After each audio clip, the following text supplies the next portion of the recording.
बिस्मिल्लाहिर्रहमानिर्रहीम। बिस्मिल्लाह। आज हमारा जो है वो इंटरव्यू सेशन का फोर्थ लेक्चर है। फोर्थ सेशन है आज हमारा। और आज के सेशन में हम जो सब्जेक्ट है वो वेटरनरी मेडिसिन को कुछ रिव्यू करने जा रहे हैं। आपको मैंने लेक्चर्स प्रोवाइड कर दिए थे अपने पीडीएफ जो बनी हुई थी।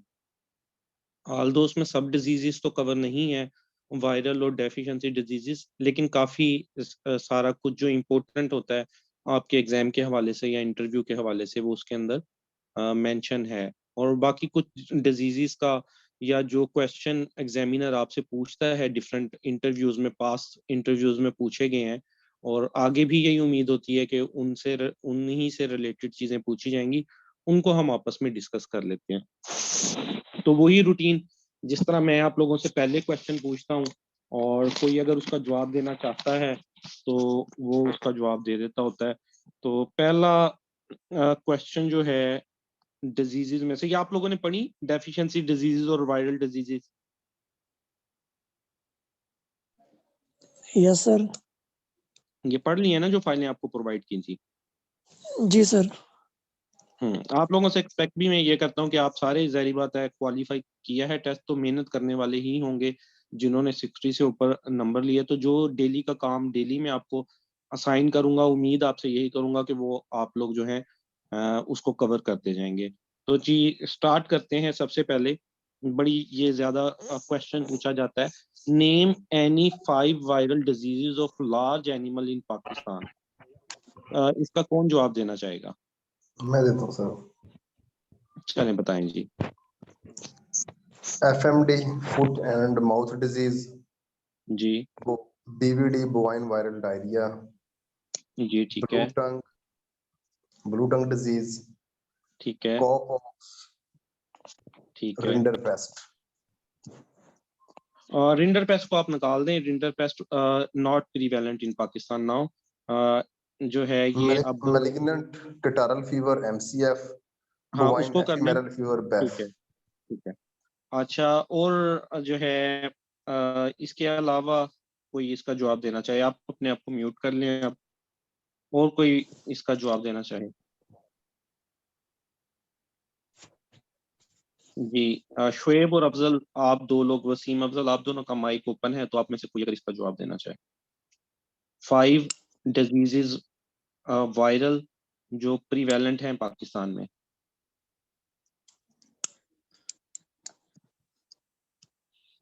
सर FMD, जी वसीम इसका जवाब देना चाह रहे हैं। FMD, BVD bovine viral diarrhoea, ठीक है। MCF malignant catarrhal fever. Malignant catarrhal fever क्या पाकिस्तान में प्रीवेलेंट है? Sir not sure. नहीं, मैं आपसे वो पूछ रहा हूँ जो मोस्ट प्रीवेलेंट है। Okay sir. इसके बाद सर पॉक्स वायरस, काउपॉक्स। ठीक है। इसके अलावा सर ये लंपी कर सकते हैं इसके अंदर, LSD। Very good. लंपी को तो सबसे पहले आपने एफएमडी इसमें डाली है, लंपी इसमें, ये दो तो लाजमी डालनी है और इन दो डिजीजेस से क्वेश्चन भी आपसे पूछे जाते हैं। ठीक है। सर LSD प्रेवलेंट है पाकिस्तान के अंदर या ये जो अभी आउटब्रेक प्रीवेलेंट आया है। है एलएसडी का तो इस? अटैक हुआ है ना अभी, बड़े लार्ज लेवल पे कैटल इफेक्टेड हुई है इससे। इसमें से काफी सारे जी क्वेश्चन सर आप अभी लोगों से हुआ है पूछे ना, जाते लेकिन हैं। कॉमन तो नहीं है ना ये, मतलब पहले तो नहीं होता ना, उस हिसाब से पूछ तो रहा हूँ अब मैं। कॉमन हो गया ना, पाकिस्तान में आ गई ना। ओके सर ठीक है। ठीक है। सर ये चार अच्छा। हो गए ना, FMD, LSD, BVD, काउपॉक्स और लास्ट हम्म, वन एक और। कोई और डाल लें, जो है रेबीज डाल लें। हाँ ठीक होगा सर। चलें, और कोई स्टूडेंट जो इसका जवाब देना चाहे? इमरान शकूर, इमरान शकूर, आप इसका बताइए। Sir lumpy skin disease, foot and mouth ठीक है, डिजीज, ठीक है, काउपॉक्स डिजीज, ठीक है, बोवाइन वायरल डायरिया, ठीक है। रेबीज। रेबीज ठीक हो गया, गुड हो गया। चलें। अच्छा, जो है नेक्स्ट इसमें उसामा सलीम, आप मुझे बताएंगे, उसामा सलीम माइक ऑन कर लें अपना। क्वेश्चन जी थोड़ा सर। सा डिफरेंट है, क्वेश्चन थोड़ा सा डिफरेंट है। Name any 3 diseases, 3 viral diseases prevalent in small ruminants. Sir इसमें आ जाती है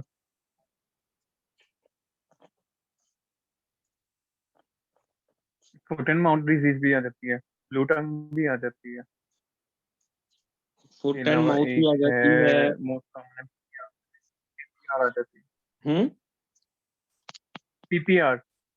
गुड। सबसे पहले आप पीपीआर को कहेंगे क्योंकि ये जो है स्मॉल ल्यूमिनेंट्स में, वैसे आप ठीक कह रहे हैं, प्लूटंग भी आ जाती है, एफएमडी भी आ जाती है, लेकिन आप पीपीआर, सीसीपीवी, ठीक है, इनको पहले नंबर पे रखेंगे, बाकी फिर ये चाहे तो रैबिस डाल दें। प्राइम निमोनिया जो है ये तो बैक्टीरिया की वजह से नहीं होता, सीसीपीपी ओ सॉरी, हाँ वो तो जो है बैक्टीरिया की प्लूरोनोमोनियास की वजह से होता है। ठीक है, ठीक है। माइक्रोसाफ्ट। आप इसमें एफएमडी, रैबीज, पीपीआर, इनको मेंशन कर सकते हैं।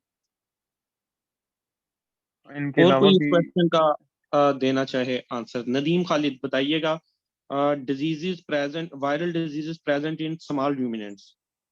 तो इसमें पीपीआर आ जाएगा, ओर्फ आ जाएगा, ब्लूटंग आ जाएगा।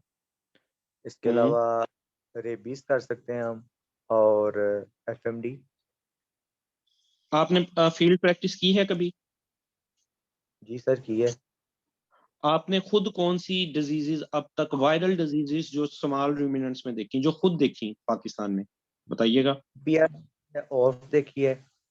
पीपीआर देखी है, ओआरएफ ओर्फ देखी है। जी ओआरएफ क्या चीज है?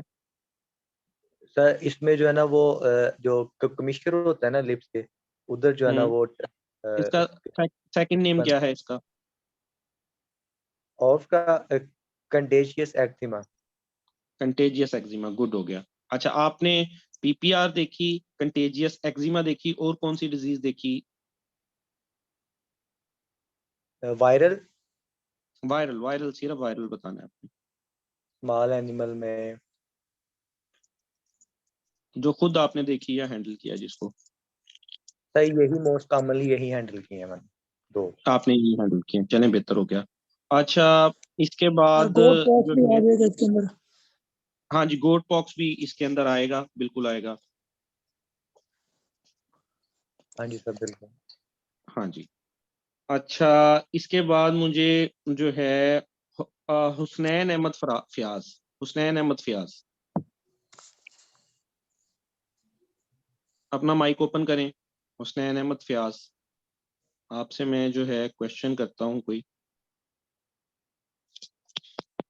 क्या सुन पा रहे हैं? या और कोई कोई अपना माइक ओपन करे, मैं क्वेश्चन करना चाह रहा हूँ। नेक्स्ट, बिलाल अब्बास, बिलाल अब्बास पहले इस बात का जवाब जी दे सर। दें।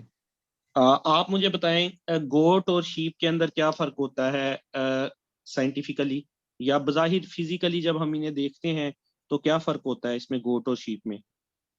सर शीप में हॉर्न, शीप जो हॉर्नलेस होती है सर, गोट में हॉर्न्स होते हैं। कोई गोट भी ऐसी हो अगर उसके डिसबडिंग की हो, हार्न उतारे हो फिर? सर दूसरन के ऊपर गोट, शीप के ऊपर वूल होती है सर, जो हम्म, गोट होती है उसके ऊपर सर हेयर्स होते हैं। अगर शीप की जो है वो शीरिंग की भी हो, और गोट कोई ऐसी हो जो पहाड़ी बकरा टाइप होता है, तो फिर?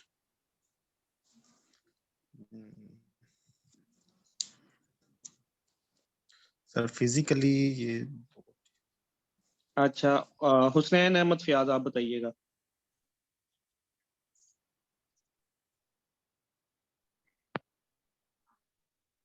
सर जी जी। सर आवाज आ रही मेरी? जी, आपकी आवाज आ रही है, बताइएगा शीप और गोट में फिजिकली क्या फर्क होता है? हेलो। जी जी, आपकी आवाज आ रही है, बताइएगा। जी सर फिजिकली जो शीप है ना उसकी जो ये है ना चेस्ट, जिसे हम वो बैरल शेप होती है, और गोट की जो है वो सिलेंडर टाइप होती है सर। क्या चीज? फर होती है उसकी, और उसके बाद में उसकी ओन होती है सर। गोट के अच्छा, बाल होते हैं जिस्म पे, और जो शीप है उसकी ओन होती है सर। ठीक है। और कोई और बताना उसका चाहे जो मेन है वो डिफरेंस राउंडेड जो है उसकी जो वन स्ट्राइकिंग फीचर मुझे सर बताएं, just one striking feature. Sir अस्सलाम एक वालेकुम सर। फीचर जी जी वालेकुम सलाम। सर एक फीचर इनका टेल का भी हो सकता है, जो शीप की टेल है वो मतलब डाउनवर्ड होती है और जो गॉट है वो अपवर्ड की तरफ होती है। वेरी गुड, यही मेन स्ट्राइकिंग फीचर है शीप और गोट का, कि जो शीप की टेल होती है वो डाउनवर्ड होती है और जो गोट की टेल होती है वो अपवर्ड होती है। बाकी ठीक है, वूल वाला भी पॉइंट है, कोई हॉर्न वाला आप कर लें, उनकी बॉडी का सिलेंड्रिकल कर लें, but they may be differ और they may be same at different in different breeds. तो मेन स्ट्राइकिंग फीचर जो है वो टेल का होता है इनका। और अच्छा और नुमान आप भी सर ये हॉर्न बताएं वाला कि कर सकते हैं कि नहीं कर सकते? नहीं, हॉर्न वाला जो है वो नहीं मेरा ख्याल बनता। बाकी सर नंबर ऑफ क्रोमोसोम्स? वो फिजिकली नहीं है, वो तो जाहिर बात है, आप अगर उस तरफ जाएंगे जेनेटिकली जाएंगे तो इनकी तो स्पीशीज ही डिफरेंट है ना, कैप्रा हिरकस और ओविसारिस। फिर नंबर ऑफ क्रोमोसोम भी डिफरेंट है, वो फिर एक अलग चीज हो जाएगी। फिजिकली देखने में बात हो रही थी। तो इसी तरह कैटल और बफ में क्या फर्क होता है फिजिकली? नुमान आप ही बता दें।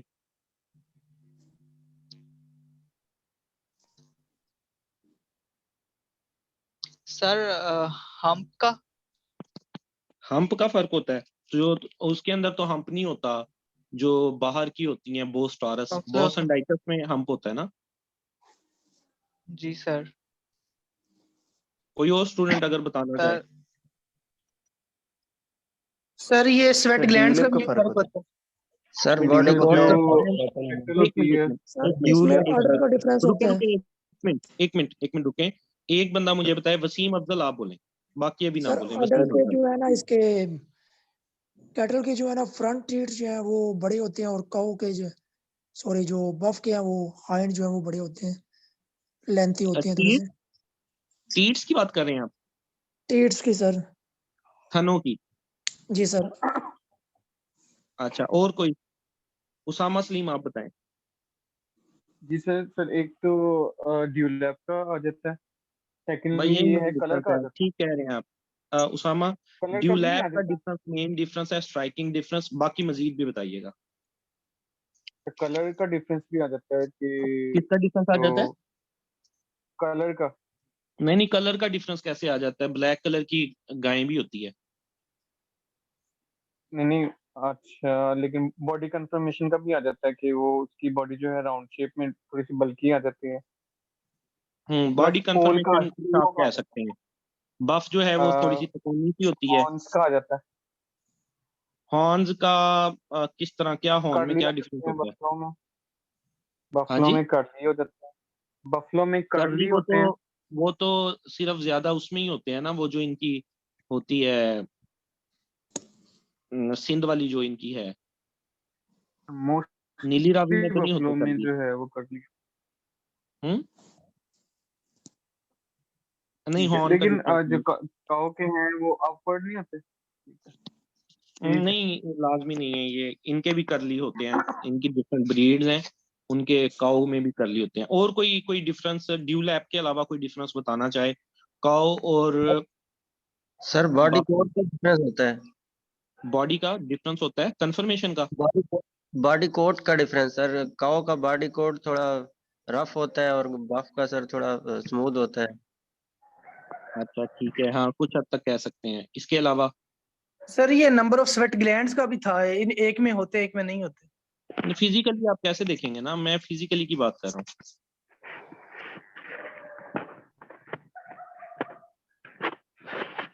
अच्छा चलें, ये मेन डिफरेंस जो है वो मेन डिफरेंस ड्यू लैब का होता है, याद रखिएगा।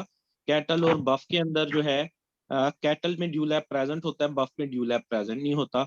और शीप एंड गोट के अंदर जो मेन डिफरेंस है वो टेल का होता है। जो अपवर्ड टेल होती है वो गोट में होती है, जो डाउनवर्ड टेल होती है वो शीप में होती है। और बाकी चलें दो चार पॉइंट आप और, बॉडी कंफर्मेशन, जो उनका हेयर का स्ट्रक्चर है, वूल है, वो चीजें भी आप लोग उसके अंदर ऐड कर सकते हैं।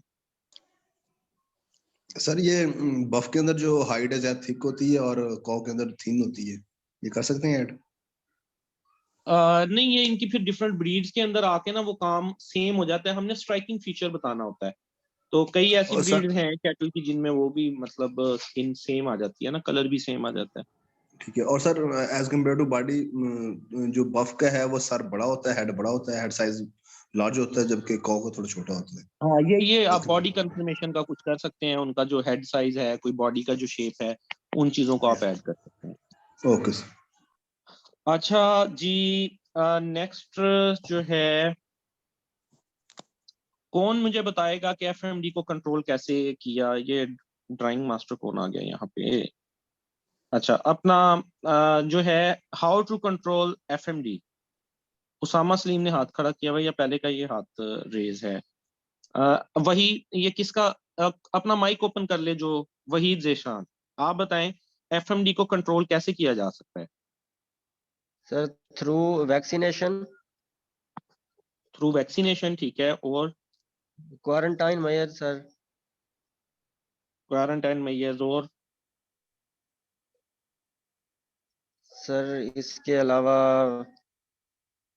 सर आप कंट्रोल मतलब जब डिजीज प्रेवलेंट हो जाए या उससे पहले आप बात कर रहे हैं? मतलब उससे पहले की बात कर रहा हूँ।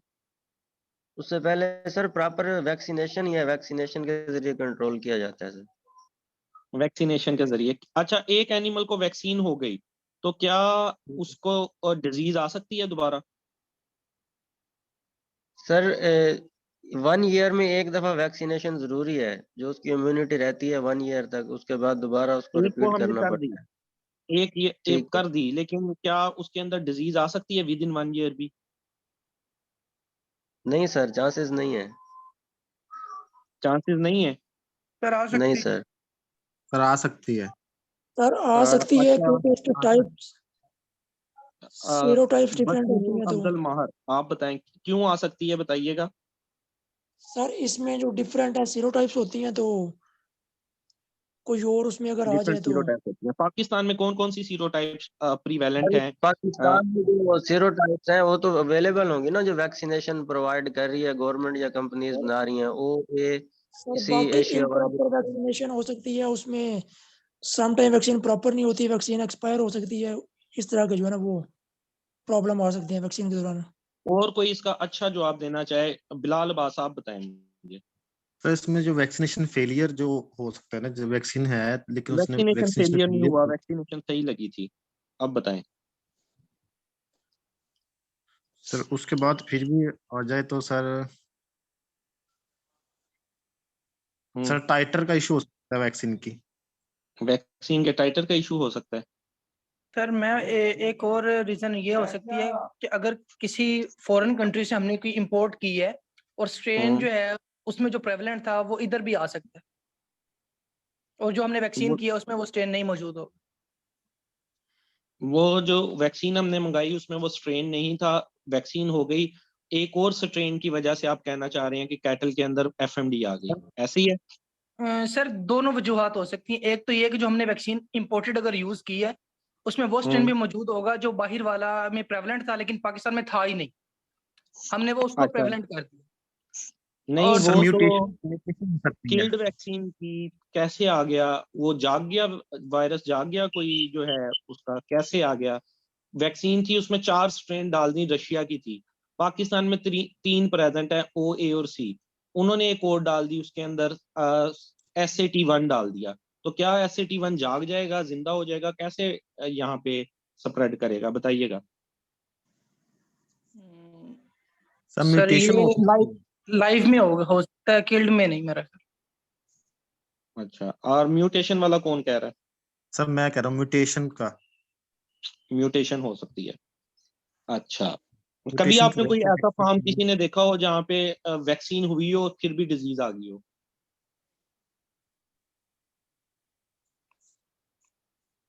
जी सर, लंपी के केसेस में हुआ है काफी जगह उसामा से बात कर रहे हैं? अच्छा, में। कौन कौन बोल रहा है? उसामा। अच्छा, उसमें लंपी के केसेस में आपने जी जी देखा कि वैक्सीन हुई बट फिर भी डिजीज आ गई, जी ऐसे जी ही है? जी जी, उसकी दो वजूहत हो सकती हैं। एक तो वैक्सीन फेलियर हो सकती है, हम्म, दूसरा जो है वो इनएक्टिव की जगह एक्टिव जो है एंटीजन हो सकता है। हम्म, ठीक अच्छा चले सर मैं ये आपको है एक कि बात वैक्सीन बताता के हूँ, लिए आप तो लोग एक होगी। मिनट होल्ड करते हैं, अब मैं आपको इसको बताता हूँ। हाँ। ओके, सर वैक्सीन एक लास्ट पॉइंट है। रिंग जी वैक्सीनेशन जी करते हैं तो सर समटाइम्स ये होता है कि स्ट्रेस की वजह से भी सर सर डिजीज दोबारा आ सकती है। सर हम्म सर ऐसे भी तो हम कह सकते हैं, ऐसे भी तो हो सकता है कि जिस तरह अक्सर हम जिस तरह के वायरल डिजीज की वैक्सीन करते हैं, तो उसके बाद जो है वो जो वैक्सीन है वो बॉडी में जाके अपना वर्क करती है, उसके ठीक अगेंस्ट है। एंटीबॉडीज प्रोड्यूस करती है। तो सर वो जानवर एनिमल्स में जो है वो इन्फेक्शन कॉज कर देती है, लेकिन फिर जानवर के अंदर जब एंटीबॉडीज प्रोड्यूस होती हैं तो वो खुद ही सेल्फ हील हो जाते हैं। जिस तरह के सर लंपी में भी हमने देखा और ह्यूमंस में भी हम देखते हैं कि जिस तरह कोरोना की वैक्सीन हम लोगों को लगी थी, तो सम पर्सन्स को जो है ना वो साइड इफेक्ट शो हुए थे, किसी को फ्लू हो गया, किसी को फीवर हो गया। तो ये भी सर एक कॉज मतलब हो सकता है इसका, कि मतलब एंटीबॉडीज जब मतलब वैक्सीन बॉडी के अंदर वर्क कर रही है तो वो अपने कुछ ना कुछ साइड इफेक्ट बॉडी में शो करती है, इस वजह से डिजीज आउटब्रेक मतलब हो अच्छा जाए। ठीक है, नुमान, उसामा और वसीम, अब आपके अलावा कोई और मुझे बताएगा कि क्या वजूहात हो मैं सकती है कि बताऊं? वैक्सीन हुई, और नहीं आप तीनों के अभी अलावा किसी और को भी बोलने का मौका दें। आखिरी पॉइंट रह गया। आखिरी पॉइंट चलें बता दें। Yes sir sir mostly cases में ये होता है, जैसे पोल्ट्री फार्म्स वगैरह पे होता है कि अगर हाँ जी। वायरस का टाइटर जो है वो इन्वायरमेंट में बढ़ जाए और आपने हम्म वैक्सीन की हुई है, वैक्सीन का टाइटर कम है, तब भी जो है वो डिजीज आ सकती है। ये पॉइंट सबसे पहले बताना था जिसको आप आखिरी कह रहे हैं, यही मेन पॉइंट है। जी जी, यही मेन पॉइंट है। आप देख नहीं पाया। जेन में अब आया, गुड हो गया। चलें, जो है मैं आपको इस चीज को अब समराइज कर देता हूँ। वैक्सीन हो जाने का मतलब हरगिज ये नहीं है कि डिजीज नहीं आएगी। वैक्सीन होने के बावजूद भी डिजीजेस आती हैं, सेम डिजीज भी आती है। मल्टी फैक्टोरियल प्रोसेस है। जैसा सबसे मेन पॉइंट इसके अंदर यही है कि वैक्सीन का टाइटर लो, और जब एक जगह पे इन्फेक्शन का टाइटर ज्यादा हो गया, तो चाहे वहां पे वैक्सीनेशन फेलर नहीं हुआ था, वहां पे सारा कुछ स्ट्रेन्स भी वही मौजूद थी, तो वहां पे डिजीज आ सकती है। Number one point. Number two चीज ये कि जो वैक्सीन होती है वो जो भी स्ट्रेन उसकी मौजूद थी, तो वायरस की चाहे ज्यादा स्ट्रेन ना हो, फॉर एग्जांपल एक स्ट्रेन थी उसने अपने आप को म्यूटेट कर लिया।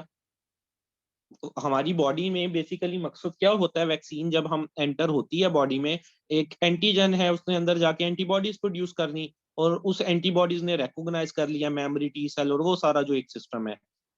लेकिन क्या हुआ कि वायरस ने अपने आप को थोड़ा सा म्यूटेट कर लिया, और उसके बाद जो है वो वहां पे आया और उसने जो है डिजीज काज कर दी। फिर एक पॉइंट आप लोगों ने जो है स्ट्रेस का उठाया, वो पॉइंट भी ठीक है। एनिमल की इम्यूनिटी डाउन हो गई किसी वजह से, वो स्ट्रेस के अंदर है, और उसकी जो एंटीबॉडीज और वो सारे मामलात हैं वो जरा लो लेवल पे हैं, और जो टाइटर है इन्फेक्शन का वो ज्यादा है, तो तब भी जो है हो सकती है। ये इंपॉर्टेंट मतलब क्वेश्चन है। चलें बैक टू द क्वेश्चन जो हमारा इस वक्त स्क्रीन पे चल रहा है। मुझे मोहम्मद काशिफ बताएंगे कि how to control FMD disease. Kashif मुझे बताएंगे। अस्सलाम वालेकुम सर। जी वालेकुम सलाम। सर एफएमडी को कंट्रोल करने का मेन जो है वो ये है, अगर एफएमडी आ गई है तो जिस एरिया में आ गई है उस एरिया में एनिमल्स की मूवमेंट को रेस्ट्रिक्ट करें। वहाँ पे जो फील्ड पर्सन्स हैं उनके मूवमेंट को रेस्ट्रिक्ट करें। इसके अलावा वहाँ पे जो अगर लार्ज क्वांटिटी में नहीं है एनिमल्स इन्फेक्टेड, तो कोशिश करें कि उनको कल करें और दूसरे एनिमल्स को अवॉइड करा सकें कि वो एक्सपोज ना हो उस बीमारी से। इसके अलावा वैक्सीनेशन स्ट्रेटजीज हैं, अगर उस एरिया के 27 किलोमीटर्स की वो रेंज होती है, उसकी अगर 27 किलोमीटर की रेंज के अलावा अगर आप कोशिश करें ये कि जो वहाँ आप पे वैक्सीनेशन 27 किलोमीटर की रेंज बता रहे हैं, ये आपने हाँ जी कहाँ पे पढ़ी, इसका रेफरेंस क्या है, इतनी रेंज होती है? सर, ये एरोडास डीसी ब्लड। डीसी ब्लड का आप रेफरेंस दे रहे हैं कि हाँ जी जहां पे डिजीज आती है वहां के इर्द गिर्द 27 किलोमीटर। हाँ जी बिल्कुल सर। ये 27 किलोमीटर एयरबोर्न चारों तरफ अगर करें तो ये बहुत बड़ा एयर एरिया बन जाता है। बिल्कुल ऐसे ही है सर। तो उधर हम क्या करेंगे उस एरिया में? सर उस एरिया में एनिमल्स की मूवमेंट रेस्ट्रिक्ट करें, बाकी एरियाज 27 किलोमीटर के रेंज के अलावा जो एरिया है वहाँ पे हम वैक्सीनेशन कराएं एनिमल्स की। अच्छा, तो बेस्ट एक फॉर्म पे डिजीज आ गई है, तो क्या ठीक हो हम गया। वहाँ पे वैक्सीनेशन करवा सकते हैं? आप बताइएगा काइंडली। नहीं सर, नहीं बिल्कुल नहीं। बिल्कुल नहीं, स्ट्रेट नहीं। फॉरवर्ड। Yes sir. और कोई बात का कोई इस हक में होके करवा सकते हैं? Sir can I answer? Haseeb Jawad, करवा सकते हैं। बाकी अपने माइक म्यूट कर लें अभी, काइंडली बाकी म्यूट कर लें। हसीब जवाद जी बताइए, Sir, क्या sir, करवा सकते हैं vaccine? let me share one thing with you. जी। Sir, I am doing fattening business. मेरा पर्सनल फार्म है, आज ही मेरी गाड़ियां स्टार्टर हाउस गई हैं। गुड। सर ये भाई ने कहा कि 27 किलोमीटर। सर मेरा फ्लॉक है ना, जो 3 वीक पहले एफएमडी का इफेक्ट हुआ था, और कंसाइडिंग वॉल जो मेरे फार्म की बिल्कुल साथ वाली फार्म वॉल है ना, उधर मेरे फ्लॉक को तकरीबन 3 हफ्ते हो गया मैं भुगते हुए एफएमडी। पहले फुट में आया था, पहले माउथ में आया था, फुट का इशू बना हुआ है। साथ वाली दीवार के साथ जो एनिमल्स है उन्होंने वैक्सीन भी नहीं करवाई, उनके एनिमल्स जो है वो ठीक हैं। और सर इसकी ट्रीटमेंट में ये देखो, मेरी बात सुने, ये कोई साइंटिफिकली बात नहीं है। चलें, एक का फार्म बच गया, वो एक अलग बात है। देखें, जी एक जी जगह आग लग गई, आग जी जी लगी एक एरिया में, 2 घर बीच में से बच गए, तो ये कोई साइंटिफिकली रीजन नहीं है कि साथ वाला बच गया। एक नहीं हमने सर, उन्होंने हाँ, करंट जो सीजन है उसमें नहीं करवाई, और उनकी जो पुरानी इम्यूनिटी है प्रोबेबली वो मतलब चलती आ रही हो, उसने उसे कंबार्ट कर लिया हो। चलें, इसको हम एज ए रेफरेंस नहीं, मैंने इसीलिए उन्होंने जो आंसर किया, मैंने उनसे उनका पूछा रेफरेंस, उन्होंने रेफरेंस बताया कि फलां बुक में ये चीज लिखी हुई है, तो उसको हम एज ए रेफरेंस मानेंगे। बाकी ये चीज उन्होंने जो बात की, भाई ने भी सही की होगी, उन्होंने बात की है लार्ज जियोग्राफिकल एरियाज की, जैसे इंडिया में उसका वो यूनिट्स बने, उन्होंने उस लिहाज से बात की होगी। अगर हम इसको 2 सेंस में इस क्वेश्चन को ले सकते हैं, how to control FMD at a regional level और एट अ फार्म लेवल।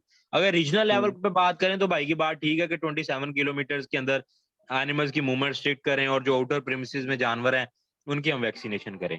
तो अगर हम कंट्रोल फार्म लेवल, अब आपका question you can describe better कि आप फार्म लेवल की बात करें, जो लार्ज जियोग्राफिकल एरिया की बात कर। मैं लार्ज जियोग्राफिकल एरिया और ओवरऑल बात कर रहा हूँ। अच्छा, मुझे ये बताएं, what is ring vaccination? No idea sir. किसी को पता है रिंग वैक्सीनेशन का आप लोगों में से? Yes sir. मोहम्मद काशी बोलेंगे, बाकी माइक ऑफ कर लें। जी Mohammad Kashi, what is ring ring vaccination? Vaccination ये है कि उसी एरिया में जो एरिया अफेक्टेड है उस एरिया के एनिमल्स जो अनएक्सपोज्ड हैं उनको वैक्सीनेट करें। इसका डायामीटर कितना होता है एक फार्म पे, जहां से हमें डिजीज मालूम हो गई, उसका कितना एरिया में हमने रिंग वैक्सीनेशन करनी है? सर वो डिजीज पे डिपेंड करता है कि आपकी कौन सी डिजीज है, उसकी उसकी प्रेवलेंस कितनी है, वो सारी चीजें मैटर एफएमडी की करती बात हैं। कर रहे हैं हम। तो इसका मोस्टली 27 किलोमीटर जैसे एरिया मैंने पहले ही मेंशन किया है, तो उस एरिया में अच्छा, अनएक्सपोज्ड मुझे एनिमल्स को मुझे आप भी कर इसका सकते हैं। 27 किलोमीटर का आइडिया नहीं है। हम जो गवर्नमेंट लेवल पे करते हैं 1 किलोमीटर, 27 किलोमीटर सुनने में बहुत ज्यादा है यार। इतनी वैक्सीनेशन शायद पाकिस्तान में अरेंज नहीं है, वो जो डीसी के सर अंदर आई विल लिखा है वो। Try my best to find that reference and I will share it चलें, टू द आप ग्रुप। आप ये ग्रुप में शेयर कीजिएगा, क्योंकि पाकिस्तान की प्रीवेलेंट सिचुएशन में हमारे पास एफएमडी की एक तो स्ट्रेन और बाहर से मंगवानी पड़ती है। हम मोस्टली हम अभी आउटब्रेक अटेंड करते हैं, तो 1 किलोमीटर। अच्छा, ये बताइएगा, जब एक फार्म पे ये आ गई, तो इनर टू आउटवर्ड अप्रोच रखनी है रिंग वैक्सीनेशन करने की, या आउटवर्ड टू इनर अप्रोच रखनी है? किस अप्रोच के तहत आप वैक्सीन करवाएंगे वहां पे काशिफ? Outward to inward. पहले आउटवर्ड की करेंगे, फिर इनवर्ड की तरफ आएंगे? बिल्कुल ऐसे ही है। आई थिंक चलें, सो। आप अपना माइक आप म्यूट कर लें। उस्मान नसीम, मुझे बताइएगा कि एक फॉर्म है, वहां पे डिजीज आ गई है, क्या आप वहां वैक्सीन रिकमेंड करेंगे? No sir. नहीं करेंगे? क्यों नहीं करेंगे? यस सर, उनका इम्यून लेवल ऑलरेडी डाउन है, क्योंकि ये जो किसी भी डिजीज की वैक्सीन होती है वो भी उसी डिजीज का ही कॉजेटिव एजेंट ही होता है, लेकिन वो सर सप्रेस्ड फॉर्म में होता है।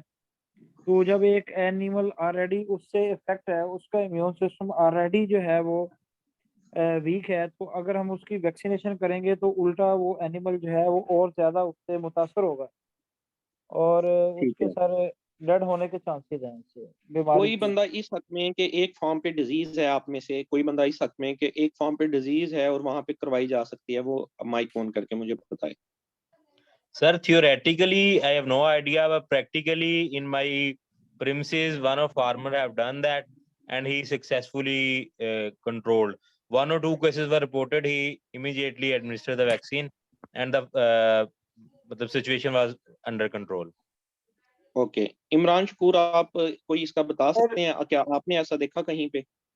सर ये एचएस के बारे में ना हमारे टीचर ने हमें खुद अपना पर्सनल एक्सपीरियंस शेयर किया था। वो बता रहे थे कि एक फार्म पे ना कॉर्पोरेट सेक्टर था, वहाँ पे डिजीज आ गई है, तो अब उसमें हम ये नहीं कहते कि हम वैक्सीन नहीं करवाएंगे। उन्होंने क्या किया कि वो एनिमल्स जो कि एपरेंटली एक्टिव थे और डिजीज नहीं लग रहे थे उनको सेपरेट करवा दिया और डिजीज वालों को सेपरेट कर दिया। अब जो डिजीज जिनमें डिजीज आ चुकी थी, साइन और सिम्टम शो हो रहे थे, उनकी उन्होंने की जो प्रॉपर ट्रीटमेंट है, जो उसकी ड्रग ऑफ चॉइस है उस हिसाब से, और जो एपरेंटली जो एक्टिव लग रहे थे उनको सेपरेट करने के बाद उन सब में करवा दी वैक्सीन। अब उन वैक्सीन करवाने में भी आगे 2 पोर्शन बन गए, एक वो जिनमें माइल्ड साइंस आए और एक वो जिनमें बिल्कुल नहीं आए। जिनमें बिल्कुल नहीं आए उनमें ट्रीटमेंट की जरूरत ही नहीं है, जिनमें साइन आए उनमें आप दोबारा ट्रीटमेंट का स्केड्यूल चला दें। वैक्सीन होने के कितने दिन बाद अपनी इम्यूनिटी वर्क करना स्टार्ट करती है? ये सर तकरीबन जो है 14 दिन के बाद, 2 वीक्स के बाद। अब जब एक फॉर्म है वहां पे डिजीज आई हुई है, फॉर एग्जांपल एफएमडी है, और वो साथ वाले जानवरों में उनका वायरस तो मौजूद होगा। अब 14 जो आपने वैक्सीन कराई है उसका असर तो 14 दिन बाद आना है, तो एनिमल ऑलरेडी स्ट्रेस में है, तो कैसे ये पॉसिबल है कि मतलब आप उधर वैक्सीन, कोई और मुझे इस बात का जवाब बताना चाहे। ये चीज मैं आपको बता दूं कि वैक्सीन होती है, अब कोई मुझे इस बात का जवाब बताना चाहे कि क्यों होती है। सर एक्चुअली वैक्सीन इसलिए होती है कि डिजीज आ गई है, वायरस ने अफेक्ट करना स्टार्ट कर दिया, लेकिन हमारी बॉडी को वायरस को किल करने में टाइम लगेगा। उसके बरक्स जो है हम डीनेचर या अफेक्टेड जो है वायरस या उसको डीनेचर करके बॉडी में एंटर कर देते हैं, जिससे हमारी एनिमल में इम्यूनिटी पैदा होने के चांसेस जल्दी हो जाते हैं, रैपिडली जो है तो इम्यूनिटी एक एनिमल तो ऑलरेडी स्ट्रेस में है, आप उसके अंदर दोबारा एंटीजन डाल रहे हैं, तो क्या ये उसका इम्यून लेवल कम करेगा या ज्यादा करेगा? सर इसके भी ना 2 कॉन्सेप्ट हैं। ठीक है। एक कॉन्सेप्ट के मुताबिक कहते हैं कि आपको वैक्सीन करनी चाहिए जिससे आपको बेटर रिजल्ट्स मिलते हैं, ठीक है। दूसरा कॉन्सेप्ट ये है कि एनिमल आपका पहले ही स्ट्रेस में है तो आपको जो है वैक्सीनेशन नहीं करनी चाहिए।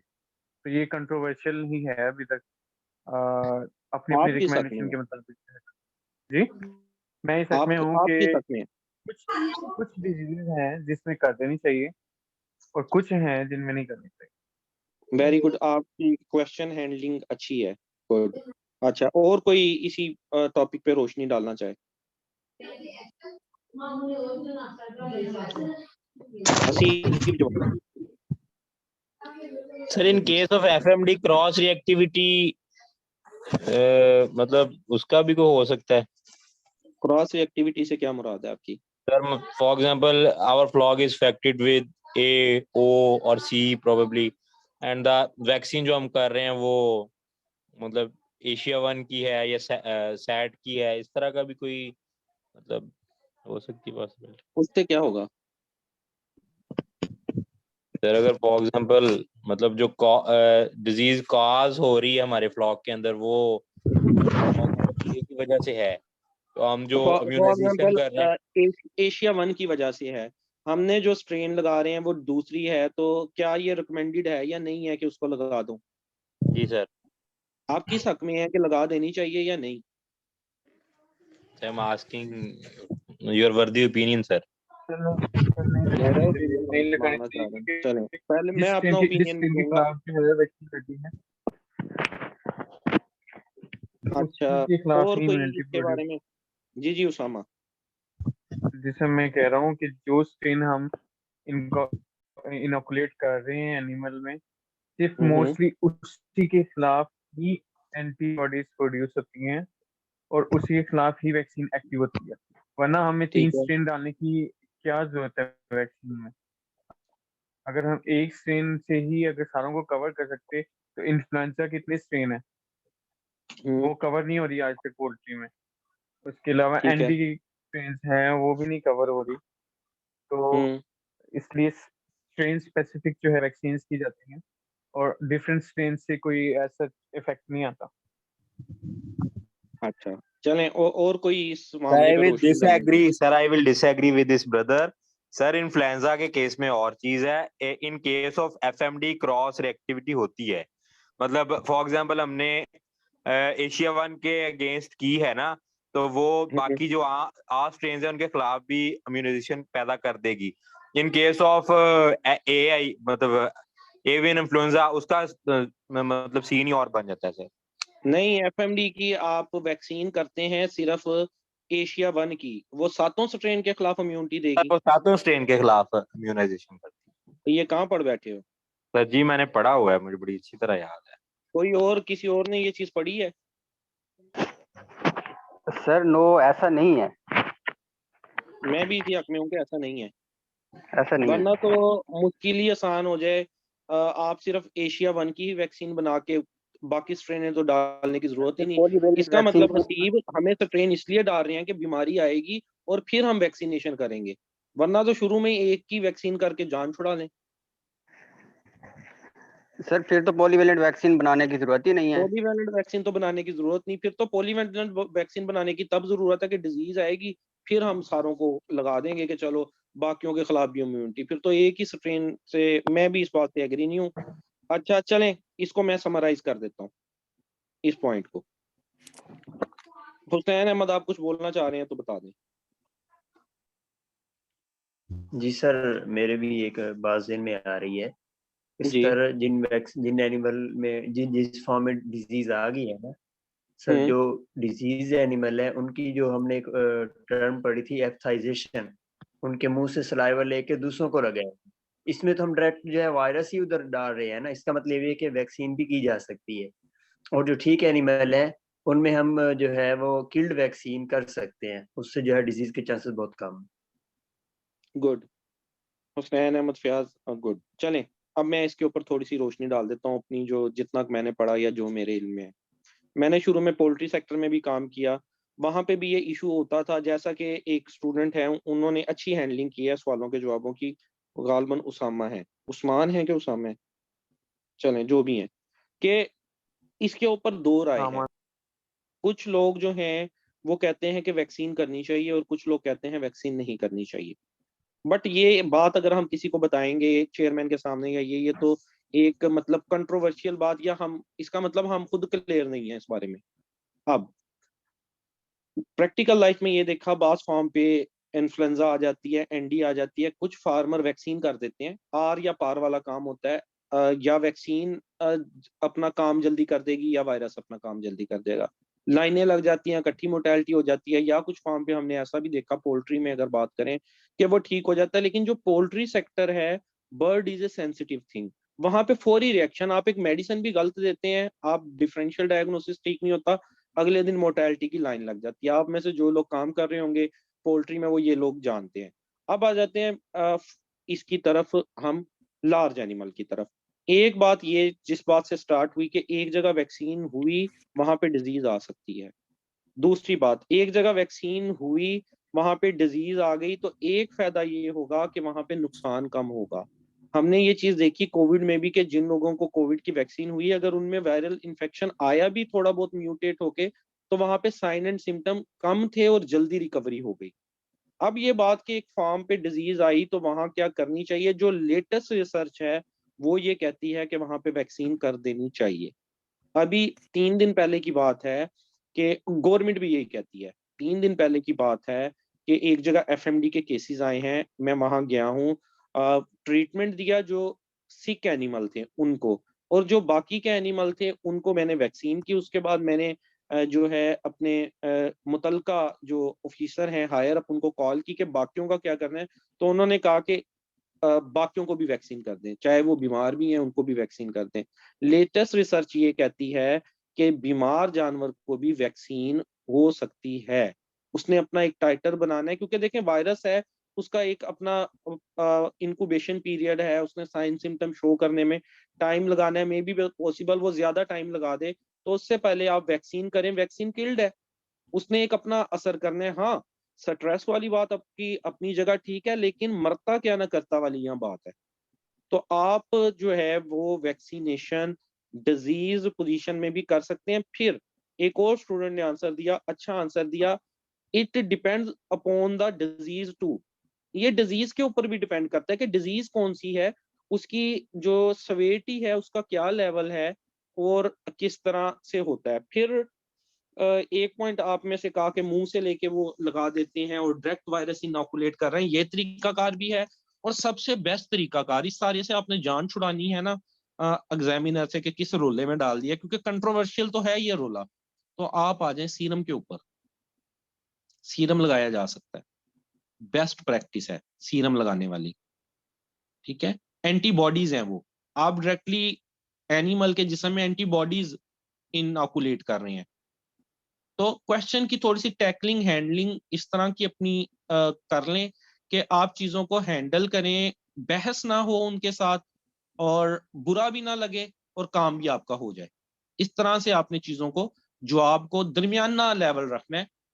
उनके साथ जो इंटरव्यू पैनल में बैठे हैं उनके साथ एक वो लगा भी नहीं लेनी कि आप अपने स्टांस पे बिल्कुल ही अड़ जाएं, बहुत ज्यादा रिजिड हो जाएं।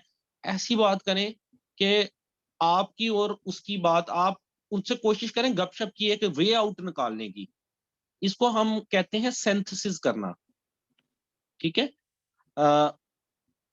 सिंथेसिस करना, दरमियान का रास्ता निकालना, दरमियान का रास्ता निकालें कि ठीक है सर ये इसके ऊपर दो राय हैं, लेकिन मोस्टली जो रिसर्च कहती है वो यही कहती है कि वैक्सीनेशन की जा सकती है सर, उसकी वजह ये है कि उतने में वो किल्ड वैक्सीन है, उसने अपनी इम्यूनिटी क्रिएट करनी है सर, इसके अंदर एक बेटर वे ये भी है कि आप सीरम इनोकुलेशन करवा दें अगर अवेलेबल है। इस तरह से कुछ आप ऐसे क्वेश्चन को टैकल कर सकते हैं। ठीक हो गया। तो मुझे बताएंगे अब जो है नेक्स्ट स्टूडेंट बुशरा मसूद, ये बताएंगी how vitamin D is synthesised in body. जी बुशरा मसूद।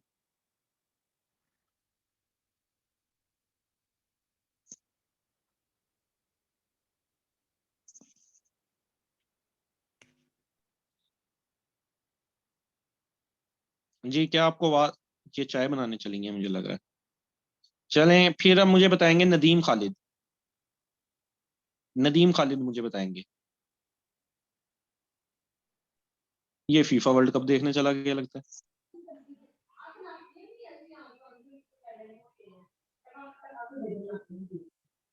नदीम खालिद कहाँ हैं, बुशरा मसूद कहाँ हैं?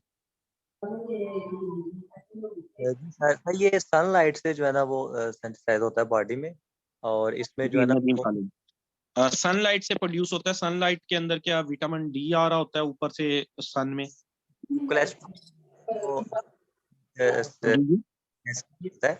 कोलेस्ट्रोल से जो है ना बनता है, मुझे सर अभी एग्जैक्ट याद नहीं है। ठीक है, आप ठीक कह रहे हैं, कोलेस्ट्रॉल से बनता है। कोलेस्ट्रॉल कहाँ पे होता है?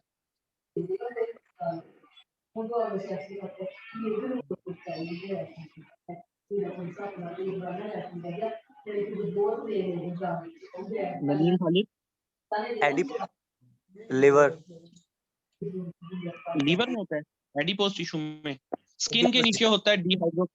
ठीक कह रहे हैं आप, डीहाइड्रो। चलें इसका जवाब और कोई बताएगा? जो पहले पार्टिसिपेट कर चुके, मैं चाह रहा हूँ अब कुछ और न्यू लोग भी पार्टिसिपेट कर लें। इसका जवाब कोई वॉलंटियर खुद बताना चाह रहा हो अगर। यस सर, मैं इसका क्वेश्चन सर जी सर इसमें ये होता है कि स्किन के अंदर होता है कोलेस्ट्रॉल, तो सनलाइट जैसे ही आती है तो ये कोलेस्ट्रॉल जो है ये 7D हाइड्रो कोलेस्ट्रॉल के अंदर चेंज हो जाता है।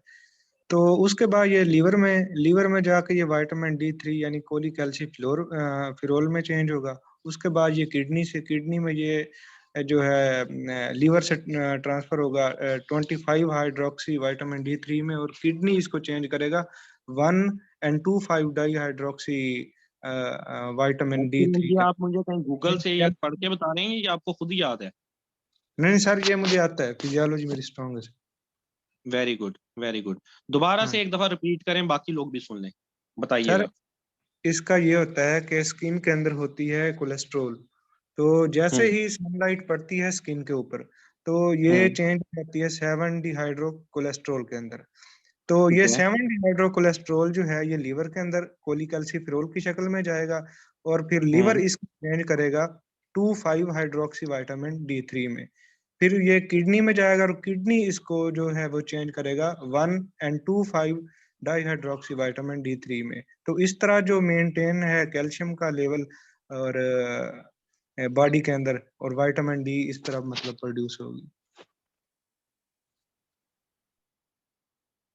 ये ऐसे प्रोड्यूस हो जाता है। तो एक्सोजीनस सोर्स से विटामिन डी ले सकते हैं? यस सर, बिल्कुल ले सकते हैं। वो फिर उसका क्या रूट होगा? सर वो स्मॉल इंटेस्टाइन से जाएगी। यार जबरदस्त, आपको ये सारी बातें कहाँ से पता है? एमफिल है फिजियोलॉजी में? नो सर, मेरा एनिमल न्यूट्रिशन में है एमफिल। एनिमल न्यूट्रिशन में है, वेरी गुड। ये देखिएगा, दो तरीकाकार होते हैं जो है। एक डाइट के जरिए जो लेते हैं आप विटामिन डी, वो इंटेस्टाइन के थ्रू जाता है, ये बिल्कुल ठीक कह रहे हैं। और बाकी का फंक्शन लीवर, किडनी और वो सारा कुछ सेम है। जो सनलाइट से आप लेते हैं वो स्किन के अंदर होता है डाईहाइड्रो कोलेस्ट्रोल, ठीक है। वो सूरज की रोशनी में से भी UV light, ultraviolet light, ठीक है, और यूवी बी, ये अल्ट्रा वायलेट की भी आगे दो टाइप होती हैं, ए और B. Ultraviolet B radiation पड़ती है उसके ऊपर, उसको वो चेंज करती है और वो जो है इस तरह से सिंथेसाइज हो जाता है। इतनी लंबा अगर किसी को नहीं भी पता तो वैसे इन्होंने तो अच्छा जवाब दिया है कि उनको सारी टोटल फिजियोलॉजी पता थी। इतना अच्छा जवाब दे लें तो बहुत बेटर है। अगर नहीं भी पता तो इतना पता होना चाहिए कि दो सोर्सेज हैं। अगर हम खुराक के जरिए, डाइट के जरिए लेते हैं तो वो इंटेस्टाइन से प्रोसेस होता है, और जो अगर सन की बात कर लें, जो सूरज की रोशनी से आता है, वो स्किन के अंडर होता है कोलेस्ट्रॉल, और उसके ऊपर वो पड़ती है, वो प्रोसेस एक कंप्लीट होता है, डिफरेंट स्टेप से गुजर के जो है विटामिन बन जाता है। गुड हो गया। तो मजीद कुछ क्वेश्चन जो हैं वो हम डिजीजेस के ऊपर करते हैं। तो ऐसा बंदा जो खुद वॉलंटियर डायरेक्टली सामने आए और मैं उसको डायरेक्ट कोई क्वेश्चन पूछूंगा, अभी मैं वो एक्सपोज नहीं क्वेश्चन करूंगा, डायरेक्ट में क्वेश्चन पूछना चाह रहा हूं। काशिफ? Yes sir. चलें, मुझे ये बताएं कि आपके एरिया में कौन सी डिजीजेस प्रीवेलेंट हैं? सर जो प्रीवियस अभी रिसेंटली हुई है वो तो लंपी हुई है। इसके अलावा आजकल PPR CCP की आउटब्रेक बहुत ज्यादा है। इसके अलावा HS भी डील की है अभी लास्ट मंथ। और बेफ CCP भी आपने कभी खुद देखी है? बिल्कुल देखी है सर, अभी ट्रीट भी किया है, कल ही ट्रीट किया है, परसों भी ट्रीट किया है। शीप के अंदर इसके क्या साइन होते हैं? सर गोड में मैंने डील किया है इसको ना, और इसका एक तो फीवर होता है बहुत ज्यादा। इसके अलावा रेस्पिरेटरी डिस्ट्रेस होता है, नेजल डिस्चार्ज होता है बहुत ज्यादा, कफ होती है। शीप में भी यही साइन होंगे वैसे? शीप में मैंने डील नहीं की, लेकिन बिल्कुल सेम साइंस होते हैं आई थिंक। शीप के अंदर ही आती नहीं है भाई। CCPV, कंटेजियस कैप्राइन प्लूरोनमोनिया, कैप्राइन कैपरा हिरकस, कैपरा हिरकस मीन जो है, ठीक है, शीप के अंदर ये नहीं होती ना, शीप के अंदर इसकी वैक्सीनेशन की जाती है। अच्छा, और कोई बंदा जो वॉलंटियर में एक क्वेश्चन पूछूंगा उसका जवाब देना चाहे? हसीब जवाब। हसीब, आप मुझे ये बताएं कि जो है CCPV की वैक्सीन करने का प्रोटोकॉल क्या है? Sir no idea, sorry. अच्छा, उस्मान नसीम, आप बता सकते हैं CCPV की वैक्सीन कैसे की जाती है?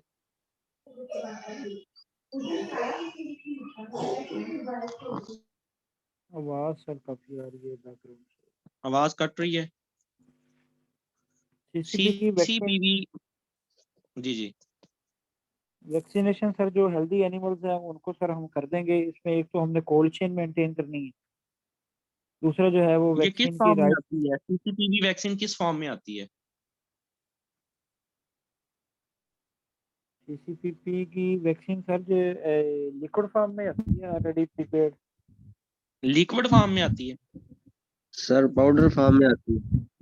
पाउडर फॉर्म में कौन कह रहा है पाउडर फॉर्म करती है? टैबलेट होती है। वही जिशान जी आप बताइएगा।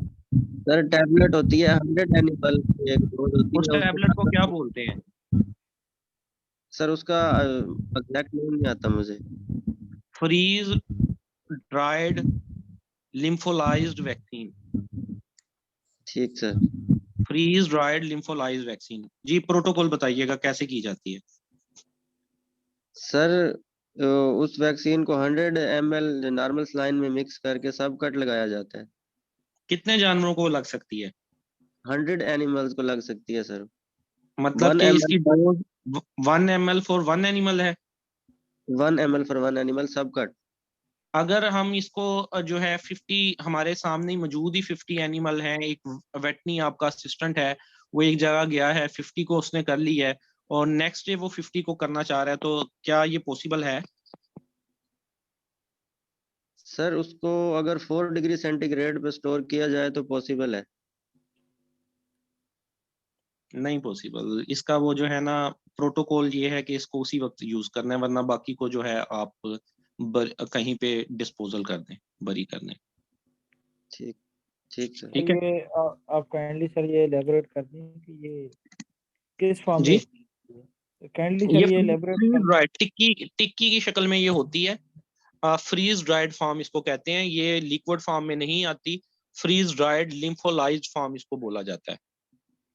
सर इसके लिए जो है वो डाइल्यूएंट इसके साथ ही होता है या वो जैसे इसका भाई ने बताया डाइलुएंट कि जो है वो आप साथ भी होता है, अवेलेबल भी होता है, मार्केट से भी मतलब मिल जाता है। डाइलुएंट का इतना मसला नहीं होता। डाइलुएंट डाला जाता है इसके अंदर जो है वो डाल के फिर जैसे ये बता रहे हैं 100 ml डाल दिया जाता है। 100 एनिमल्स की ये वैक्सीनेशन होती है और 100 को उसी टाइम में मतलब 1 से 2 घंटे के अंदर अंदर आप एडमिनिस्टर कर देंगे। अगर वहां जानवरों की कमी है तो बाकी जो बच गई है उसको आप डिस्पोज ऑफ कर देंगे, उसको आप रखेंगे नहीं। डोज सर इसकी 1 ml सबकट है। 1 ml सबकट है। Okay sir. चलें अगला मैं क्वेश्चन करने जा रहा हूं। मुझे जो है रुकें, वकार गिल अपना माइक ओपन करें। Yes sir. जी मुझे ये बताइएगा why one should not eat raw eggs. Raw egg क्यों नहीं खाने चाहिए, कच्चे अंडे? सर रॉ एग के अंदर से एविडीन होता है। एविडीन जो है जो वो बायोटिन के एब्जॉर्प्शन को इनहिबिट करता है, इसलिए मैं रॉ एग्स ठीक है, यूज नहीं करने चाहिए। तो अगर बायोटिन की एब्जॉर्प्शन अगर रुक भी जाए तो क्या नुकसान क्या है? सर इससे जो हूफ है वो मतलब ब्रिटल हो जाते हैं। हूफ हेल्थ पे इसका नेगेटिव इम्पैक्ट आता है अगर बायोटिन अगर लेस होगी तो। बायोटिन लेस हो और तो हूफ का मसला आएगा, कैराटिनाइजेशन का मसला आएगा, यस ठीक है, नेल्स और जो नेल हेयर्स हैं उनका मसला आएगा।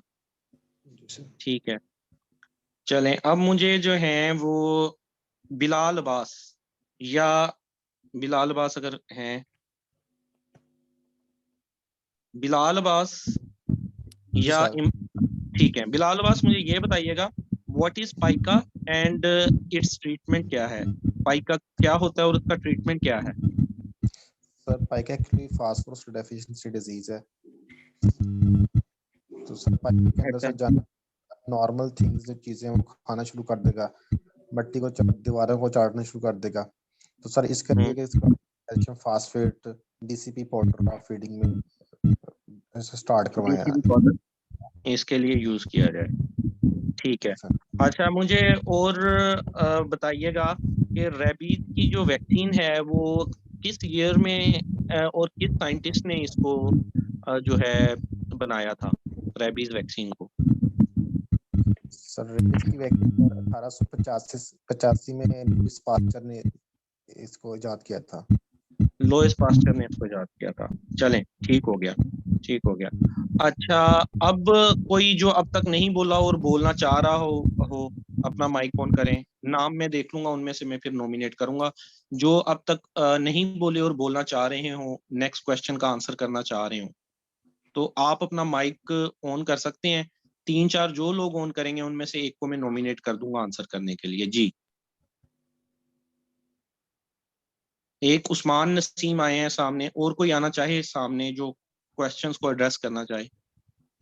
काशिफ आए हैं, उसामा सलीम आए हैं। अच्छा, ये लोग पहले भी क्वेश्चंस को यही इन्होंने काफी एड्रेस किया है। अच्छा, अहमद फयाज आए हैं। अहमद फयाज आप मुझे बताइएगा कि पीपीआर का ट्रीटमेंट क्या है? सर पीपीआर जो है ना, ये एक वायरल डिजीज है, तो सर इसमें हम सिम्टोमेटिक ट्रीटमेंट करते हैं, और इसमें सर आईज और सर इसके नेजल डिस्चार्ज हो जाता है, माउथ और लिप्स पे सर वो बन जाते हैं एलियंस वगैरह, तो और टेम्परेचर भी हाई होता है सर। इसमें सर हम एंटीबायोटिक यूज करते हैं सेकेंडरी बैक्टीरियल जाने के लिए, एंटीपैरेटिक यूज करते हैं ताकि टेम्परेचर डाउन हो, और सर जो माउथ लीजेंस है उसमें सर हम ग्लिसरीन और बोरिक एसिड वगैरह यूज करते हैं, और जो आईज में सर जो आती हैं तो उसके लिए सर हम कोई आई ड्रॉप या फिर जो है बोरिक एसिड डालते हैं सर। अच्छा, एंटीपायरेटिक आपने बोला, तो कोई मार्केट में कमर्शियल अवेलेबल एंटीपायरेटिक और उसकी डोज रेट एक गोट के हिसाब से आप बता सकते हैं? जी।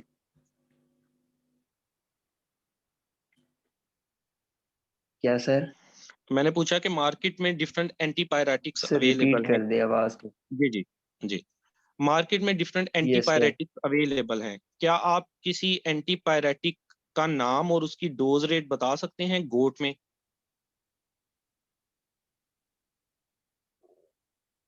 हाँ sir, dose rate ketoprofen 2.5 milligram पर KG.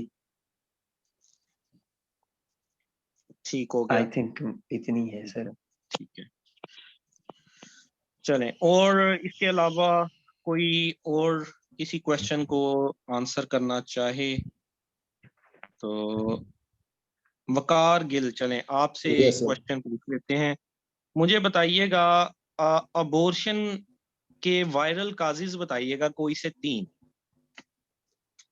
Sir bovine viral diary की वजह से भी अबॉर्शन हो जाती है। ठीक है।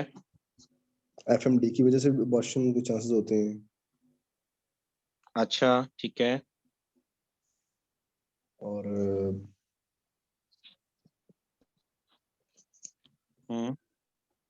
यही है सर। वसीम अफजल मार, आप इसका आंसर बताना चाहें, viral causes of abortion. Sir case में भी होती है अबॉर्शन। हाँ जी, ब्लू टंग के केस में। ब्लू टंग के केस में, are you sure? Yes sir. अच्छा, इसके अलावा? इसके अलावा सर एफएमडी जिसका बता दिया भाई ने। ठीक है।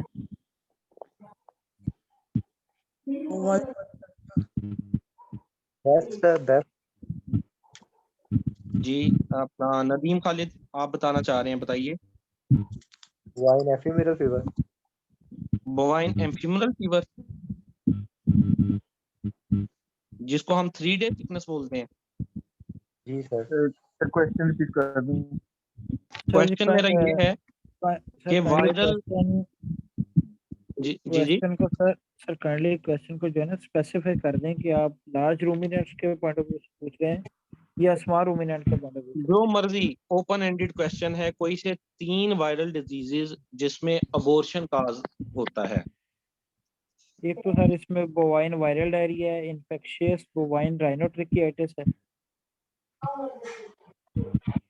अच्छा, एफएमडी है, बोवाइन एफीमेरल फीवर है, और ब्लू टंग। अब बोवाइन एम्फिमरल फीवर में आर यू श्योर? जी सर। बोवाइन एम्फिमरल फीवर जो होता है उसका काज क्या है? उसका causative agent sir repto virus है। वेरी गुड, रेप्टो वायरस है। इसकी साइन एंड सिम्टम्स क्या हैं?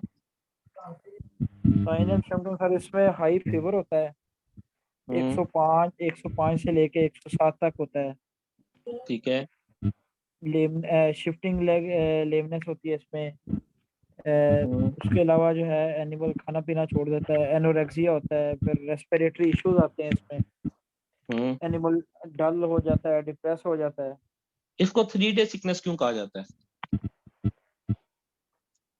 3 डे सिकनेस है इसको इसलिए कहा जाता है कि जो 3 दिनों के बाद सर जो है ना डिजीज का जो है इफेक्ट है वो काफी हद तक कम हो जाता है, क्योंकि जो वायरस है वो जब टेम्परेचर बढ़ जाता है एक दफ़ा जिस्म का ज़्यादा हो जाता है, वायरीमिया हो जाता है, तो वायरीमिया होने की वजह से जब टेम्परेचर एक खास हद तक पहुंचता है तो वो वायरस किल हो जाता है। चलें, ठीक हो गया, ठीक हो गया। अच्छा, इसके बाद जो है कोई क्वेश्चन न्यू में क्वेश्चन करना चाह रहा हूँ, कौन आंसर करेगा? सर कहना ही सूडो रेबिस की वजह से सर अबॉर्शन होती है। किसकी वजह से? अजस्कीस डिजीज, सूडो रेबिस। अजस्कीस डिजीज, ठीक हो गया। अच्छा, लंपी स्किन डिजीज हो सकती है, अबॉर्शन होती है? अबॉर्शन के केसेस अभी देखे गए हैं कुछ हद तक, और इवन के जो अबॉर्शन हुए उनके जो फीटस आए उनके ऊपर भी साइंस देखे गए, उनके ऊपर भी दाने थे, उनकी बॉडी में भी दाने थे। बट इसके ऊपर मजीद अभी जो है ना डिटेल्ड एकेडमिक्स की बात करें तो उसको देखना पड़ेगा। बट अगर प्रैक्टिकली की बात करें तो अबॉर्शन होता है, और इवन के साइन अगले जो है जिसको हम बोल सकते हैं कि वर्टिकल ट्रांसमिशन, वो भी होती है। सर आप इसका काइंडली आप इसका आंसर कर दें कि वायरल काजेज अबॉर्शन की जो है। ये जैसे कि बताए हैं बिल्कुल ठीक। अगर वायरल काजेज मोस्टली 3 पूछे जाते हैं, लेकिन आप इसको 5 तक लेके जा सकते हैं। बोवाइन वायरल डायरिया है, फुट एंड माउथ डिजीज है, ठीक है, ब्लू टंग है। इसके अलावा जैसे बताया ये अजस्के डिजीज, सूडो रेबीज, ये IBR, ये डिजीज है। हाँ, IBR। लंपी स्किन को आप फिलहाल ना डालें। अगर वो आपसे पूछ लें तो आप मतलब इसका जवाब बता सकते हैं कि फील्ड के अंदर हमने केसेस देखे हैं। बाकी इसका जो लिटरेचर कहता है उसको देखना पड़ेगा, लिटरेचर क्या कहता है इसके बारे में। सर बेफ के केस में भी होती है अबॉर्शन? हाँ जी, बेफ के केस में भी अबॉर्शन होती है 3 डे सिकनेस? किस 3 डे सिकनेस के केस में? जी सर। हाँ जी, हाँ जी, ओके सर, होती है। ये काइंडली सर ये क्वेश्चन है कि एचएस के केस में सर जो एफएमडी के केस में सर जो लीजन्स बनते हैं, एफएमडी के केस में जी सर, वो पहले सर माउथ पे लीजन्स बनते हैं या हूफ पे बनते हैं? पहले लीजन माउथ पे बनते हैं या हूफ पे बनते हैं? प्रैक्टिकली बताऊं तो हूफ पे बनते हैं, लेमनेस आती है। आप स्टूडेंट्स में से किसी को पता हो इसका एग्जैक्ट जवाब तो बताइएगा, लिटरेचर क्या कहता है? सर मैंने पढ़ा था कि लीजन्स जो है वो पहले बनते हैं हूफ पे, एनिमल्स जब उनको फिर लिक करता है तो वो फिर माउथ पे भी बन जाते हैं। मैं सर इसको गुड हो गया। और जो है प्रैक्टिकली भी जो मैंने देखा है केसेस में ऐसा ही है, पहले हूफ में बनते हैं, एनिमल में लेमनेस आती है, देन जो है वो माउथ की तरफ लीजन जो है वो शिफ्ट होते हैं। और कोई इसका जो है किसी ने पढ़ा हो मार्क मैनुअल में, डीसी ब्लड में? सर मैंने एक कोड शेयर करना था, क्या ना डिस्टेंपर में भी जो है अबॉर्शन होता है, इसके अलावा डिस्टेंपर में भी अबॉर्शन होता है। ठीक हो गया, पीपीआर में भी ठीक हो गया।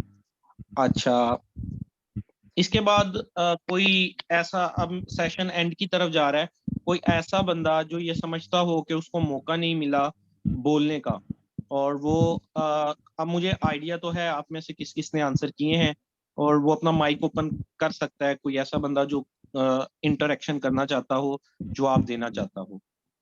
अब इस वक्त काशिफ का ऑन है, आपने भी क्वेश्चंस के आंसर्स किए हुए हैं, उस्मान नसीम आपने भी इंटरेक्शन किया है, वसीम अफजल मार आपने भी इंटरेक्शन किया है। इसके अलावा कोई जो ये समझता हो कि उसको मौका नहीं मिला? जी, क्वेश्चन मैं पूछूंगा अभी। सर मैं एफएमडी के केस में थोड़ा सा ऐड करना चाहूंगा एफएमडी के बारे में। जी सर जो मैंने पढ़ा है उस हवाले से ये है कि सबसे पहले फीवर होता है, ठीक है, उसके बाद वेसिकल्स बनते हैं माउथ में, और वेसिकल्स जब रप्चर होते हैं उसके बाद साइंस आते हैं। सबसे पहले फीवर होता है, फीवर के बाद वेसिकल्स बनते हैं मुंह में, और उसके 12 घंटे बाद वो रप्चर होते हैं, और उसके बाद बाकी साइंस शो होते हैं। चलेंगे, ये जरा टेक्निकल और बड़ा मतलब इंटरनल क्वेश्चन है, इसको अगर सर्च करके आप लोग या कोई बंदा किसी रेफरेंस बुक पे जो कि चक्रा भारती है, मर्क मैनुअल है या डीसी ब्लड है, वहां से इसका स्क्रीनशॉट ग्रुप के अंदर शेयर कर सकते हैं ताकि सबके लिए ये चीज क्लैरिफाई हो जाए। Okay sir. ठीक है जी, आज का मेरा ख्याल है काफी है। जो है वो कुछ बोलना चाह रहे हैं, कुछ कहना चाह रहे हैं? सर वीआरआई के अंदर क्वेश्चन पूछा कि एप्पल कहां से? आवाज आपकी कट रही है, आवाज आपकी ब्रेक हो रही है। सर काइंडली रिंग वैक्सीनेशन को सर इलेबोरेट कर दें उसकी प्रॉपर्ली सर, जो अगर उसको आप डिफाइन कर दें। रिंग वैक्सीनेशन ये होती है कि एक जगह पे डिजीज आई, उसको हमने मरकज मान लेना है, हमें रिपोर्ट हो गई है एक एरिया के अंदर डिजीज, ठीक है जी। अब फॉर एग्जांपल वो इस एरिया में हुई है तो हमने रिंग बनाना है, सर्कल बनाना है उसके इर्द गिर्द। अब ये different diseases wise different radius का एक सर्कल होता है। फॉर एग्जांपल हमने ये 1 किलोमीटर का सर्कल बना दिया। अब जो मेन मरकज तो ये था डिजीज का। रिंग वैक्सीनेशन से मुराद ये है कि आप उसके इर्द गिर्द जो हेल्दी एनिमल्स मौजूद हैं जो डिफरेंट एरिया में, उनको वैक्सीन करेंगे और अप्रोच आप रखेंगे आउटवर्ड टू इनवर्ड, क्योंकि ताकि ये ना हो इनवर्ड से आप शुरू करेंगे तो कंटेमिनेशन के चांसेस ज्यादा हैं और बाहर की तरफ आएंगे आप तो एनिमल जो है हेल्दी वो भी इफेक्ट हो सकते हैं। हम हेल्दी एनिमल से टूवर्ड्स आ जाएंगे, सिक एनिमल और आखिर में सिक एनिमल की जो है वैक्सीनेशन कर देंगे। जो गवर्नमेंट का प्रोटोकॉल है वो हमें 1 किलोमीटर का कहा जाता है ड्यू टू रिसोर्स मैनेजमेंट। बाकी इसका जैसे एक स्टूडेंट बता रहे थे कि उन्होंने डीसी ब्लड में पढ़ा 27 किलोमीटर, और एक ने ये ऐड किया कि may be possible disease wise और सिवियरिटी वाइज इसका जो एक एरिया है उसको बढ़ाया और कम किया जा सकता है। मैंने सर इसका जो है ना वो 15 किलोमीटर सर पढ़ा। एक में 15 चले। ये जो ऐसी चीजें हैं इसका अगर आप रेफरेंस ग्रुप में शेयर कर देंगे विद रेफरेंस तो फिर वो बाकी सारे भी अगर कहीं पे बताने क्या होंगे तो वो विद रेफरेंस बता सकेंगे। तो सर रिंग वैक्सीनेशन का आप ये कह रहे हैं कि अभी किसी सराउंडिंग एरिया में एक फार्म है सर, उस फार्म पे अगर एनिमल्स अफेक्ट हुए हैं किसी डिजीज से तो उसके जो इर्द गिर्द सर जो फार्म है उनको हम सर वैक्सीनेशन कर सकते हैं? उन्हीं को वैक्सीनेशन करना रिंग वैक्सीनेशन कहलाता है। ये गवर्नमेंट की आमतौर पे पॉलिसी है, प्राइवेट वाले तो ऐसे नहीं करेंगे कि अपने साथ वाले फार्म को कराएं। तो आमतौर पे गवर्नमेंट का ये इनिशिएटिव होता है कि रिंग वैक्सीनेशन करवाना, खासकर एफएमडी और ऐसी बीमारियों में या लंबी स्किन में जहाँ पे आपको केस रिपोर्ट हो गया और आप चाह रहे हैं कि बाकी एरिया के अंदर डिजीज ना आए, तो ये किया जाता है। अच्छा, लेक्चर 1 वैक्सीनेशन और वैक्सीनेशन टाइप्स, हाँ इसके ऊपर रखेंगे क्योंकि ये बहुत ज्यादा इंपॉर्टेंट टॉपिक है और बहुत ज्यादा हेल्थ के हवाले से, एक्सटेंशन की सीट के हवाले से इसमें से पूछा जाता है। सरकारी एफएमडी ज़ूनोटिक तो नहीं है एफएमडी नहीं। सर मेरे से क्वेश्चन पूछा था कि अगर आउटब्रेक उसको आप कैसे कर, अगर आपने सैंपलिंग करनी है तो सैंपल कैसे करेंगे?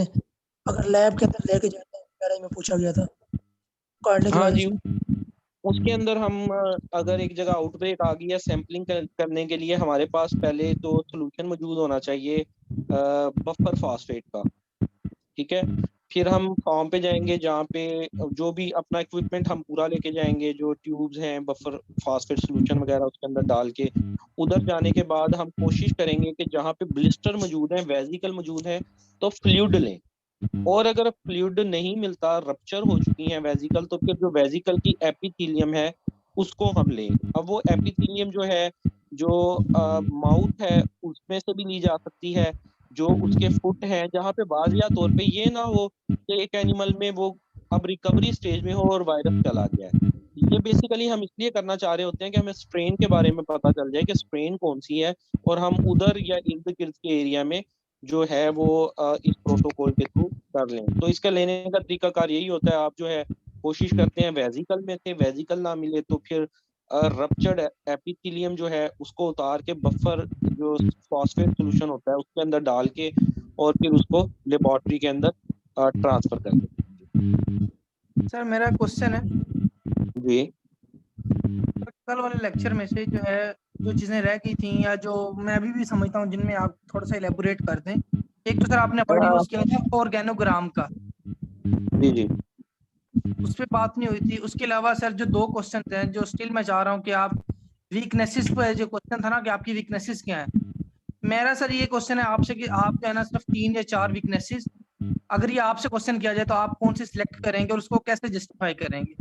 और पहली तो हॉबी यार मेरी दूसरा एक ये है कि कैल्शियम की कमी है जिस्म में। अच्छा, क्वेश्चन ज्यादा हो गया, इसके बाद मजीद मैं क्वेश्चन एड्रेस नहीं करूंगा, यहाँ पे बस स्टॉप करते हैं, अगले सेशन में करेंगे। 9:45 हो गए हैं, मेरा नेक्स्ट लेक्चर है। अच्छा, पिंक आइज नदीम खालिद जो आप कह रहे हैं वो एनडी काज करता है, एनडी काजिज पिंक आई, वो एनडी के बारे में कहा जाता है, एफएमडी के बारे में नहीं। अगर गूगल कह रहा है एफएमडी, हसीब अगर कह रहे हैं, इसके ऊपर थोड़ी सी सर्च की जा सकती है, बट मैंने कोई अभी तक एफएमडी को नहीं सुना कि ये जोनोटिक है। मे भी कोई न्यू रिसर्च पेपर इस तरह का शाया हो चुका हो। अच्छा, अब मजीद क्वेश्चन मैं नहीं एड्रेस करूंगा, मुझे से जो है आपने 3-4 क्वेश्चन कर लिए। एक आपने पूछा ऑर्गेनोग्राम का, लाइफ स्टॉक का, दूसरा आपने पूछा वीकनेस का, क्या आपकी वीकनेस के अंदर मैं अगर बताऊंगा, एक मैं ट्रस्ट का इशू डालूंगा, मैं कहूंगा कि सर मैं जो है जल्दी ट्रस्ट कर लेता हूँ लोगों के ऊपर। दूसरा मैं ये डाल दूंगा कि आप अगर बोतल ज्यादा पीते हैं या टी ज्यादा पीते हैं तो मैं सर चाय ज्यादा पीता हूँ, और अगर आपका सर दिल कर रहा है तो मंगवा लो अभी भी पी लूंगा, ठीक है। और तीसरा जो है मैं कहूंगा कि मैं सर स्ट्रेट फॉरवर्ड हूँ, जिसकी वजह से समटाइम ये नुकसान हो जाता है कि अगला बंदा जो है वो बुरा मान जाता है। ये मैं 3 सेट जो है चूज करूंगा अगर कोई मेरे से वीकनेस पूछता है। और ऑर्गेनोग्राम की अगर हम बात कर लें तो उसका मैं आपको ना चार्ट भेज दूंगा ऑर्गेनोग्राम का, वो लंबा चौड़ा एक काम है। उसमें देखें सबसे ऊपर हमारा सेक्रेटरी होता है, सेक्रेटरी के बाद जो है आपके डीजीज आ जाते हैं, डायरेक्टर जनरल। अब जो डायरेक्टर जनरल होते हैं वो हर कैडर के अलग होते हैं। अगर हम हेल्थ की बात कर लें, एनिमल हेल्थ की बात कर लें या एक्सटेंशन की बात कर लें, इधर अलहदा होगा डीजी जो है वो प्रोडक्शन का, फिर हेल्थ का अलहदा होगा। इस डायरेक्टर जनरल के अंडर जो है वो 10 डिविजनल डायरेक्टर्स आ जाते हैं। इसका पूरा मैं आपको चार्ट भेज दूंगा। फिर डिवीजन हमारी 10 हैं और हमारे जो डिस्ट्रिक्ट हैं पंजाब के वो 36 हैं, तो इसका मतलब 36 एडीएल आ जाते हैं, 36 एडीएल आ जाते हैं आपके। 36 डिस्ट्रिक्ट हैं, अब शायद ज्यादा हो गई हैं, अब 41 हो गई हैं, लेकिन अभी तक वहाँ मतलब नॉमिनेट नहीं हुए, तो 36 एडीएल आ जाते हैं। उसके बाद नीचे जो है डिप्टी डायरेक्टर्स आ जाते हैं तहसीलों में। डिप्टी डायरेक्टर्स के बाद जो है वो वेटनी ऑफिसर्स आ जाते हैं। वेटनी ऑफिसर्स के नीचे जो है वेटनी असिस्टेंट और एआईटी आ जाते हैं, और उसके नीचे जो है हमारा जो ये क्लास 4 का स्टाफ होता है, माली हो गया, पीएम हो गया, ये सारा कुछ आ जाता है। अब आपको आपसे ऑर्गेनोग्राम अगर पूछता है आपके कैडर का, तो आप किस लिमिट में मूव करेंगे।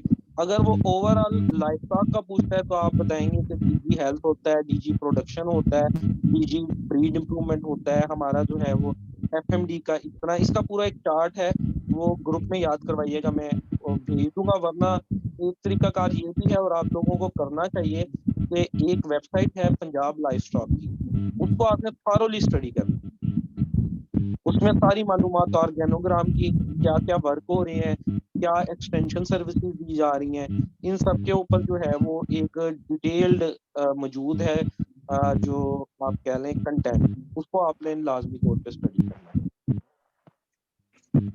ठीक है जी, ये मेरा ख्याल है यही क्वेश्चन थे आपके, तो ये हो गए। तो इसके बाद जो है हम इंशाल्लाह कल मिलते हैं। आप लोग कल के लिए बैक्टीरियल डिजीजेस को तैयार करेंगे, जितनी भी बैक्टीरियल डिजीजेस हैं। इसमें कुछ बैक्टीरियल डिजीजेस पे मेरे हैं 3 लेक्चर हैं गालबन, वो मैं आपके साथ पीडीएफ शेयर कर दूंगा, लेकिन आपने सिर्फ इस चीज तक रिस्ट्रिक्ट नहीं रहना। बैक्टीरियल डिजीजेस को आपने थॉरोली कवरेज देनी है, खासकर एचएस को, ठीक है। इसके अलावा मास्टाइटिस को, एक्टिनोबैसिलोसिस, एक्टिनोमाइकोसिस, इसके अलावा जी BQ black water disease, clostridial diseases जितनी हैं, टेटनस हो गया, ठीक है। ये जो मोटी मोटी डिजीजेस हैं 10-15, इनको आप कोशिश करेंगे कि थॉरोली स्टडी करें। तो कल हमारा जो सेशन है वो इसके ऊपर होगा। बाकी आप लोगों के जो क्वेश्चन है वो मैं साथ साथ कुछ को एड्रेस कर दूंगा। तो अभी टाइम है हमारे पास, उनको उम्मीद है कि सारे क्वेश्चन ही आपके एड्रेस हो जाएंगे। कुछ आप ग्रुप में भी पूछ सकते हैं, ग्रुप में अगर मैं उस वक्त अवेलेबल हूं तो मैं आंसर कर दूंगा, बाकी या आप आपस में भी डिस्कशन कर सकते हैं डिफरेंट क्वेश्चंस पे, या कोई चीज आप लोगों को समझ नहीं आ रही। ठीक है जी। तो आज का लेक्चर जी यहीं पे जो है वो एंड करते हैं, और कल के लिए आप लोग जो है वो बैक्टीरियल डिजीजेस को तैयार करें। कल हमारी उसके ऊपर डिस्कशन होगी। ठीक है जी। अल्लाह हाफिज।